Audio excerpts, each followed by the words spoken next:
treats private companies. On a second but related EPA water management issue, I'd like to discuss the EPA's Waters of the United States rule. Over and over again, the preamble to the Waters of the United States rule says that it's based on, quote, the science and the expertise and experience of the agencies. Doesn't appear to have any support for these statements in any of the rulemaking record.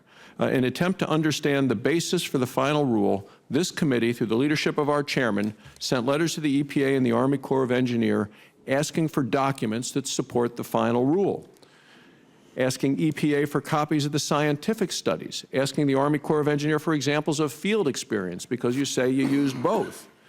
Well, in a letter dated August 17th, Deputy Assistant Administrator Ken Kapigas did not identify any scientific studies to support the decisions made in the final ruling. Instead, he offered the staff a briefing. At that briefing, the EPA took the position that the, quote, science just supports the idea that all water is connected. You say, all water is connected. That's not what the law of the land is. The law talks about navigable water in the federal government. That's the best that your administration could do for the EPA about water. It's all connected. That's their science. Separately, in a letter dated August 28th, the Assistant Secretary of the Army, Joe Allen Darcy, told the committee that the Army didn't rely on any field observations to support the rule. None, but that's what you say they did. So this statement is consistent with memos that General Peabody of the Corps sent to the Secretary when the final rule was under review. So if the final rule isn't based on any science and the final rule isn't based on the Corps' experience in the field, what did you base it on?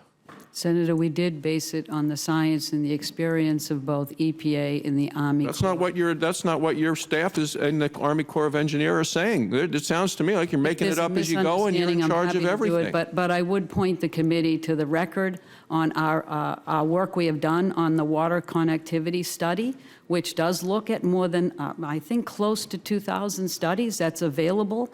That went through the normal Science Advisory Board subcommittee process. In fact, we also have the technical support document that's in the record. That is the basis for many of the decisions in the Clean Water Rule. So those are already available. Well, that's based on the... to sit down with your staff Sure. again. Well, we'd like to do that because it's still based on the idea that all water is connected, period. And we would disagree with you on that. Finally,